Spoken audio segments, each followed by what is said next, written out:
저는 오늘 여러분과 시편에서의 기도에 대해 이야기하려 합니다. 시편은 성경의 기도서이며 기도를 배우기에 가장 좋은 장소이기에 제가 드릴 수 있는 말은 거의 무한합니다. 주기도문이 우리가 무엇을 기도해야 하는지를 요약해 준다면 시편은 어떻게 기도해야 하는지를 가르쳐 줍니다. 인간이 겪을 수 있는 모든 상황과 조건이 시편에 묘사되어 있습니다. 여러분이 어떤 처지에 있든 시편은 여러분에게 지침을 주고 어떻게 기도해야 하는지, 하나님께 어떻게 말을 걸어야 하는지, 그리고 기도를 통해 그 상황을 어떻게 통과해야 하는지를 보여줍니다. 다룰 수 있는 주제가 무수히 많지만 오늘은 그중 한 가지 주제만 짚어보려 합니다. 그 주제가 무엇인지, 그리고 왜 그것이 오늘날 우리에게 도움이 된다고 생각하는지 말씀드리겠습니다. 제가 생각하는 주제는 시편 25편 14절입니다. 더 나은 번역본들은 이렇게 표현합니다. 여호와의 친밀하심이 그를 경외하는 자들에게 있으며 그의 언약을 그들에게 보이시리로다. 여호와의 친밀함, 우정은 그를 경외하는 자들과 함께하며 그분은 그들에게 언약을 알려주십니다. 여기서 친밀함, 우정으로 번역된 히브리어 단어는 소트입니다. 이 단어는 친밀한 의논과 조언을 의미합니다. 아주 가까운 친구가 다른 친구에게 주는 그런 조언 말입니다. 또한 일부 번역본에서는 여호와의 비밀이라고 표현하기도 합니다. 왜냐하면 우리는 친구에게 비밀을 말하고 속마음을 털어놓기 때문입니다. 시편 25편 14절은 우리가 하나님과 친밀한 우정의 관계가 맺는 것이 가능하다는 것을, 그리고 하나님께서 우리에게 그분의 속마음을 털어놓으신다는 것을 말해줍니다. 기도를 통해 하나님이 우리의 가까운 친구가 되신다는 뜻입니다. 우리는 기도를 통해 많은 것을 얻지만 기도의 중요한 목적 중 하나는 하나님과의 우정입니다. 왜 이 개념이 지금 우리에게 도움이 될까요? 요즘 매우 인기 있는 단어인 영성을 생각해 보십시오. 보통 하나님에 대한 경험이나 기도를 의미하며 널리 쓰이지만 여기서 주의해야 할 점이 있습니다. 세속 문화는 나는 영적이지만 종교적이지는 않다라는 식의 영성을 좋아합니다. 이 말의 속뜻은 대개 이렇습니다. 나는 영감을 얻고 싶고 나를 넘어서는 어떤 신성한 존재와 연결된 느낌을 갖고 싶지만 여전히 내 삶은 내 방식대로 살고 싶다. 제자의 도를 걷는 훈련이나 공동체에 소속되어야 하는 규율은 원치 않는다. 즉, 사랑이나 평화 같은 신성한 현실과 연결된 느낌은 갖되 내 맘대로 살겠다는 뜻입니다. 그런데 흥미로운 점은 성경이 말하는 하나님과의 우정이 현대인이 갈구하는 친밀함을 제공하면서도 동시에 진리에 대한 헌신, 제자의 삶, 희생을 모두 포함하고 있다는 것입니다. 성경이 기도를 통해 우리가 하나님의 친구가 될 수 있다고 말할 때 그것이 무엇을 의미하는지 이해한다면 말입니다. 남은 시간을 세 부분으로 나누어 보겠습니다. 하나님과의 우정이 가능하다는 것, 왜 가능한가, 그리고 어떻게 가능한가에 대한 것입니다. 그것이 가능하다는 사실입니다. 성경은 출애굽기 33장 11절에서 하나님이 모세와 대화하실 때 사람이 자기의 친구와 이야기함 같이 말씀하셨다고 합니다. 야고보서 2장 23절에서는 아브라함이 하나님의 벗이라 불렸다고 기록합니다. 반면 아리스토텔레스는 이런 생각을 터무니없다고 여겼습니다. 아리스토텔레스는 신과 친구가 될 수 있다는 생각은 제정신이 아니라고 믿었습니다. 왜냐하면 신과 인간 사이에는 공통점이 너무나 없기 때문입니다. 사실 아리스토텔레스가 말하는 우정의 정의 자체는 틀린 게 아닙니다.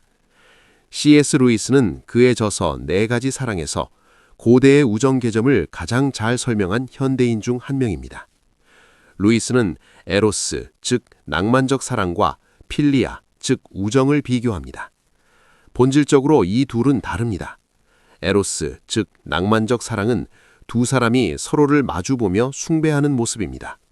하지만 필리아, 즉 우정은 두 사람이 어깨를 나란히 하고 서서 다른 무언가를 함께 바라보는 것입니다. 루이스는 우정이 너도 그래? 너도 이 그림을 좋아해? 너도 이 음악을 좋아해? 너도 부모님과 그런 경험이 있어? 같은 명시적 혹은 암시적 고백에서 시작된다고 말합니다. 우정은 두 사람이 같은 것을 바라보며 공통점을 발견할 때 시작됩니다. 너도 역시 라는 말이 우정이 주는 특별한 친밀함의 시작입니다. 아리스토텔레스는 바로 이 지점을 지적한 것입니다. 어떤 인간이 감히 신을 바라보며 당신도 그렇군요 라고 말할 수 있겠는가? 하지만 성경은 그것이 왜 가능한지 보여줍니다. 아리스토텔레스가 저보다 그리고 아마 여기 계신 누구보다 똑똑하겠지만 이 부분에서는 틀렸습니다. 성경신학의 거의 모든 부분은 하나님과 우정이 가능한 이유를 설명합니다. 첫 번째, 신론의 측면에서 하나님의 속성입니다. 우리 하나님은 삼위일체 하나님이십니다. 단일 인격이 아니라 성부, 성자, 성령 세 위격이 한 하나님 안에 계십니다. 이 세 위격은 영원 전부터 서로를 알고 사랑해 오셨습니다. 즉, 삼위일체 하나님 그 자체가 이미 우정의 관계 안에 계신 것입니다. 성 어거스틴은 만약 하나님이 단일 인격이었다면 그분이 천사나 인간을 창조하기 전까지는 사랑보다 능력이 우선이었을 것이라고 지적했습니다. 만약 하나님이 한 분의 인격으로만 시작했다면 먼저 능력을 사용해 존재들을 창조한 뒤에야 비로소 그들과 관계를 맺으며 사랑을 하셨을 것입니다. 그러면 사랑은 하나님의 존재에서 부차적인 것이 됩니다. 하지만 우리 하나님은 삼위일체이시기에 영원 전부터 우정이셨습니다. 그러므로 소통, 사랑, 관계는 하나님께 부차적인 것이 아니라 본질적이고 일차적인 것입니다. 하나님의 속성 자체가 우정입니다. 두 번째, 창조론적 측면에서 하나님의 형상입니다. 여러분과 저는 하나님의 형상으로 지음받았습니다. 그것은 우리가 우정이신 하나님의 형상으로 만들어졌음을 의미합니다. 저는 목사로서 임종을 지키는 분들을 많이 보았습니다. 죽음을 앞둔 분들 중에서 돈을 더 벌었어야 했는데, 일에 시간을 더 썼어야 했는데 라고 말하는 사람은 단 한 명도 보지 못했습니다. 그들은 항상 아이들과 시간을 더 보냈어야 했는데, 친구들에게 더 잘했어야 했는데 라며 관계를 이야기합니다. 왜일까요? 우리가 관계의 하나님, 삼위일체 하나님의 형상으로 지어졌기 때문입니다. 사랑과 우정, 관계가 우리 존재의 핵심입니다. 그리고 셋째, 구원론 측면에서 구원 역사가 있습니다. 사실 구원 역사 전체는 거대한 우주적 우정의 행위입니다. 먼저 하나님의 아들이신 성자께서 인간이 되셨습니다. 히브리서 말씀처럼 그분은 죄 외에는 모든 면에서 우리와 똑같이 되셨습니다. 하나님은 인간으로 산다는 것이 어떤 것인지 아십니다. 더 나아가 요한복음 15장에서 예수님은 말씀하십니다. 사람이 친구를 위하여 자기 목숨을 버리면 이보다 더 큰 사랑이 없나니. 다른 어떤 종교의 신도 친구를 위해 목숨을 버릴 수 없습니다. 왜냐하면 성육신이라는 우정의 첫 번째 단계, 즉 내가 너처럼 되겠다는 단계를 밟지 않았기 때문입니다. 예수님은 우리처럼 취약해지셨고 죽을 수 있는 몸이 되셨습니다. 그리고 십자가에서 그분은 우리의 삶뿐만 아니라 우리의 죽음, 우리의 어둠, 심지어 우리의 버림받음까지 공유하셨습니다. 나의 하나님, 어찌하여 나를 버리셨나이까. 아리스토텔레스여, 보십시오. 울부짖고 배신당하고 하나님으로부터 끊어지는 고통을 엮으시는 하나님의 아들 예수 그리스도를 보십시오. 이제 우리는 그분을 우러러보며 이렇게 말할 수 있습니다. 당신도 그렇군요. 아리스토텔레스는 틀렸습니다. 하나님과 친구가 되는 것은 가능합니다. 성경신학의 모든 측면이 그것이 가능하다고 말하며 실제로 그것을 가능하게 만듭니다. 마지막으로 이 우정을 어떻게 가꾸느냐, 하우에 대해 이야기해 봅시다. 하나님과의 우정이라는 틀 안에서 기도를 생각하면 구체적인 방법들이 보입니다. 5가지 방법을 말씀드리겠습니다. 첫째, 순종입니다. 하나님과의 친밀함을 이야기하는데 순종이 먼저 나올 줄은 몰랐을 겁니다. 왜일까요? 요한복음 15장 14절에서 예수님은 너희가 내가 명하는 대로 행하면 곧 나의 친구라고 하셨습니다. 시편 66편 18절은 내가 나의 마음에 죄악을 품었더라면 주께서 듣지 아니하시리라고 합니다. 하나님께 순종하지 않음으로써 친밀함을 잃어버린 사람들을 저는 수없이 보았습니다. 아리스토텔레스는 우리가 하나님과 너무 다르기 때문에 친구가 될 수 없다고 걱정했죠. 저는 성경 신학 덕분에 우리가 하나님과 충분히 비슷해졌음을 보여드렸습니다. 하나님의 형상과 성육신 덕분이죠. 하지만 그렇다고 해서 하나님이 단순히 우리와 똑같은 존재인 것은 아닙니다. 하나님과의 우정을 그분을 함부로 대하는 것과 혼동해서는 안 됩니다. 순종이 우정의 필수적인 2가지 이유가 있습니다. 첫 번째는 순종할 때 여러분은 그분을 더 닮아가게 됩니다. 이것을 거룩이라고 합니다. 오랜 친구는 서로를 닮아갑니다. 서로를 연마하고 가까워지게 만들죠. 예수님은 이미 성육신과 대속을 통해 우리에게 다가오는 엄청난 거리를 이동하셨습니다. 이제는 여러분이 순종을 통해 그분께 가까이 가야 합니다. 우정은 서로 닮아가는 과정이기에 순종 없이는 우정이 성립될 수 없습니다. 두 번째는 진정한 우정은 상대방이 그 사람 자신이 되도록 허용하는 것입니다. 투명함이 필요하죠. 하나님을 온 우주의 주권자로 대우해드리지 않으면서 어떻게 그분과 우정을 나눌 수 있겠습니까? 그분을 그분답게 인정해드리는 유일한 방법이 바로 순종입니다. 순교자로 잘 알려진 짐 엘리엇의 아내이자 선교사인 엘리자베스 엘리엇이 들려준 그녀의 남동생 토미 이야기를 저는 잊을 수 없습니다. 토미의 어머니는 항상 장난감을 가지고 놀아도 좋지만 다 놀고 나면 치워야 한다고 가르쳤습니다.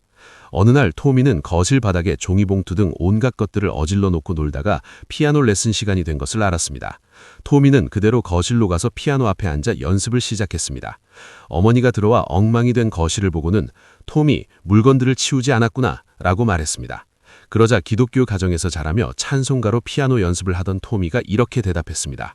엄마, 저는 지금 예수님께 찬양을 드리고 있어요. 그때 어머니가 하신 말씀이 역사에 남을 만합니다. 토미야, 네가 불순종하고 있을 때는 예수님께 드리는 찬양이 아무 소용 없단다. 우리 교회들은 일요일에 감정적인 고향을 경험하려 하지만 정작 삶에서는 불순종하는 사람들로 가득합니다. 친밀한 느낌을 원하지만 삶을 바로잡기는 싫어하죠. 하지만 예수님은 내 명령을 행할 때 나의 친구라고 하셨습니다.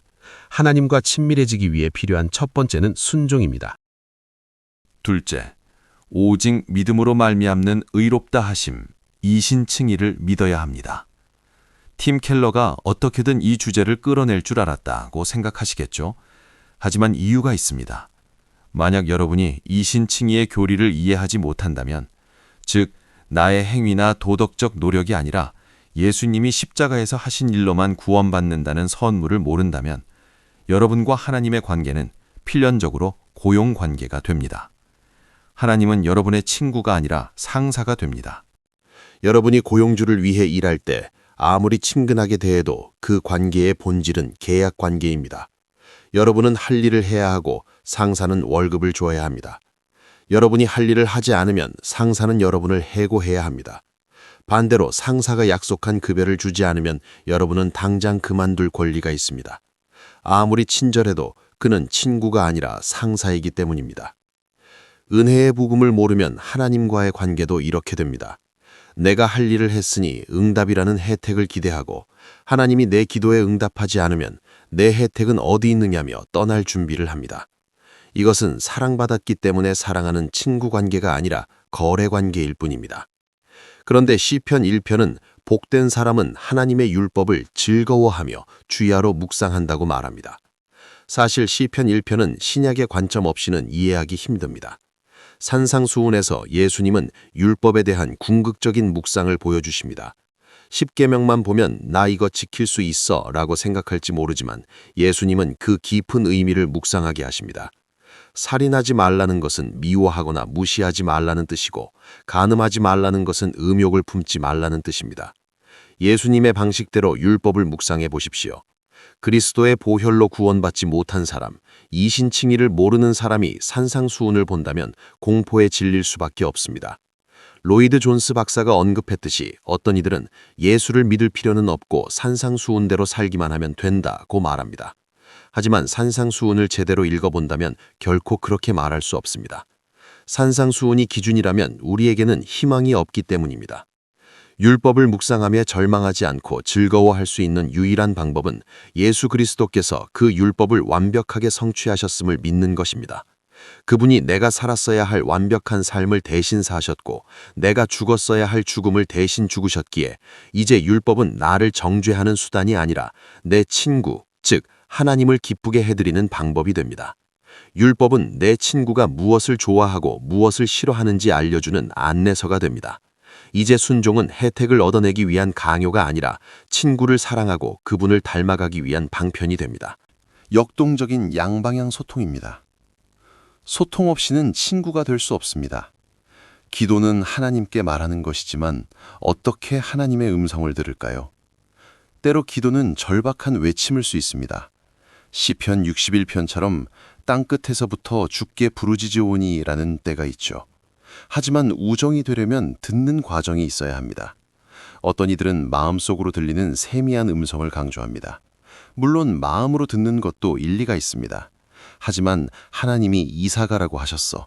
직장을 그만두라고 하셨어라는 강한 인상만으로 하나님의 뜻이라고 확신하는 것은 위험할 수 있습니다. 조지 휘트필드는 아들이 위대한 설교자가 될 것이라는 확신을 받았지만 아들은 영화 때 죽고 말았습니다. 휘트필드는 자신이 하나님의 계시라고 믿었던 것이 사실은 부성애였다는 것을 깨달았습니다. 친구의 음성을 정확히 들으려면 성경으로 가야 합니다. 성경에서 하나님은 직접 말씀하십니다. 히브리서 4장 12절은 하나님의 말씀이 살아있고 활력이 있다고 합니다. 창세기 1장에서 하나님이 빛이 있으라 하시니 빛이 있었습니다. 하나님의 말씀은 곧 능력입니다. 시편 29편은 여호와의 소리가 뇌성과 번개처럼 울린다고 묘사합니다. 하나님이 말씀하시면 일이 일어납니다. 시편 1편은 기도가 아니라 성경을 묵상하는 것으로 시작합니다. 유진 피터슨 같은 학자들은 시편 1편이 시편 전체로 들어가는 관문이라고 말합니다. 의미 있는 기도 생활을 하려면 하나님의 말씀에 깊이 뿌리박아야 한다는 뜻입니다. 말씀 속에서 하나님이 하시는 이야기를 듣고 그에 대해 기도로 응답하는 것이 우정입니다. 내 감정이나 내가 원하는 하나님의 모습에 반응하는 것이 아니라 성경에 나타난 실제 하시는 하나님께 반응하는 것입니다. 유진 피터슨은 이렇게 말했습니다. 우리를 그냥 내버려 두면 우리는 우리가 듣고 싶은 말을 해주는 하나님이나 우리가 이해할 수 있는 부분의 하나님께만 기도할 것이다. 하지만 중요한 것은 성경을 통해 우리에게 말씀하시는 그 하나님께 기도하는 것이다. 시편으로 기도하는 사람들은 자아를 탐구하거나 인생의 의미를 찾는 데 몰두하지 않았습니다. 그들은 하나님이 자신들의 삶과 모든 관련이 있음을 이해한 사람들이었습니다. 자신의 감정이나 영혼이 중심이 아니라 하나님이 중심이었습니다. 넷째, 그분의 임재를 실제로 경험하는 것입니다. 시편은 이를 그의 얼굴을 구하는 것이라 부릅니다. 장로교 목사인 제가 이런 말을 하는 게 조금 생소할 수도 있겠지만 때로는 그분을 느껴야 합니다. 이 디지털 시대에도 이메일이나 전화로만 연락하던 사람을 직접 대면하여 손을 잡거나 안아줄 때 우리는 드디어 뵙게 되어 정말 반갑습니다 라고 말합니다. 직접 대면하는 것은 이메일이나 소셜미디어와는 비교할 수 없는 엄청난 데이터와 실제감을 전달하기 때문입니다. 성경이 하나님의 얼굴을 구한다고 할 때 바로 이런 일이 일어납니다. 시편 27편에서 다윗은 주님의 아름다움을 바라보기를 원한다고 했습니다. 이것은 육신의 눈으로 보는 환상을 말하는 것이 아닙니다. 시편 63편은 주님의 사랑이 생명보다 나음으로 내 영혼이 만족하나이다 라고 노래합니다.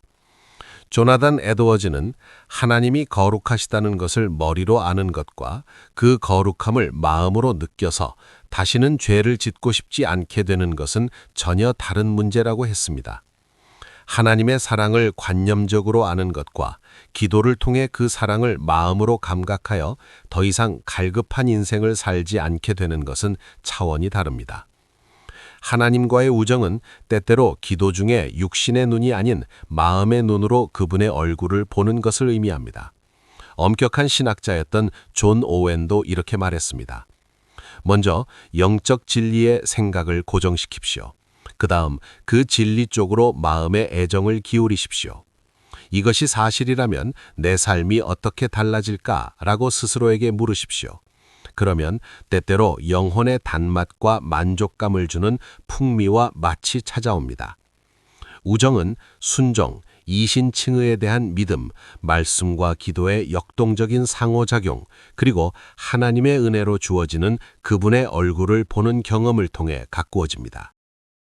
마지막 5번째로 예수님의 죽음을 최고의 우정의 행위로 묵상하십시오.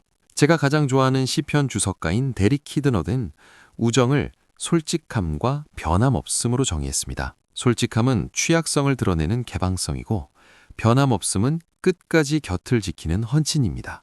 친구는 여러분을 자신의 마음속으로 들어보내주며 결코 실망하게 하지 않습니다. 십자가 위에 예수님을 보십시오. 권투를 배울 때 손을 내리고 있지 말라고 가르칩니다. 하지만 예수님은 손을 내린 정도가 아니라 십자가에 양손이 못 박혀 완전히 벌려지셨습니다. 이보다 더 취약하고 무방비한 상태가 어디 있겠습니까? 그분은 자신을 여러분 앞에 완전히 열어젖히셨습니다.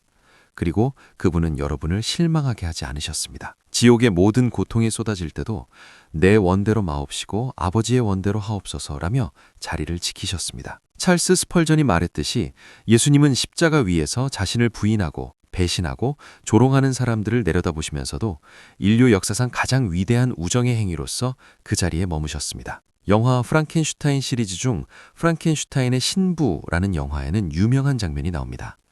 말을 못하고 으르렁거리기만 하던 괴물이 숲속에서 한 눈먼 노인의 오두막을 발견합니다. 노인은 눈이 멀기에 괴물의 흉측한 외모를 보지 못합니다. 노인은 무릎을 꿇고 기도하고 있었습니다. 하나님, 이 끔찍한 고독 속에서 저를 위로해줄 친구 한 명만 보내주소서. 그때 괴물이 들어옵니다. 노인은 보지 못하기에 두려워하지 않고 괴물을 맞이합니다. 괴물이 말을 못하자 노인은 말합니다. 당신은 말을 못하는 고통이 있고 나는 보지 못하는 고통이 있군요. 우리는 친구가 될 수 있습니다. 노인은 괴물을 먹여주고 돌봐주고 노래를 불러줍니다. 괴물은 평생 처음 겪어보는 우정의 힘 아래서 점점 인간다워지기 시작합니다. 음식, 좋다 같은 말을 하기 시작하죠. 하지만 군인들이 들이닥쳐 괴물을 공격하고 오두막은 불타버립니다. 마지막 장면은 괴물이 불길 속에서 숲으로 도망치며 울부짖습니다. 친구, 친구, 내 친구 어디 있어? 저는 이 괴물의 모습이 예수님을 만나기 전에 제 모습 같았습니다. 타인들이 나에 대해 내리는 평가들로 기워진 전제 말이죠. 부모님의 평가, 친구들의 평가. 그런 조각들로 기워진 제 자아상은 프랑켄슈타인의 괴물과 같았습니다. 우리에게 정말 필요한 것은 그 모든 다른 평가를 뒤엎고 우리를 진정한 인간으로 만들어줄 궁극적인 친구입니다. 모든 인간은 깊은 내면에서 친구, 친구를 외치며 방황하고 있습니다. 바로 여기 그분이 계십니다. 기도하겠습니다. 아버지, 우리의 친구가 되어주시는 하나님이심에 감사합니다. 다른 어떤 종교도 이런 우정을 제한하지 못합니다. 그것을 광기라고 생각하기도 합니다. 하지만 이것이 하나님의 진리임을 감사합니다. 우리가 단순히 기도문을 읊는 것이 아니라 기도를 통해 당신의 친구가 되는 법을 가르쳐 주시옵소서. 우리의 친구가 되어 주시고 우리를 찾아내 주시며 당신의 얼굴을 보여 주시옵소서. 예수님의 이름으로 기도합니다. 아멘.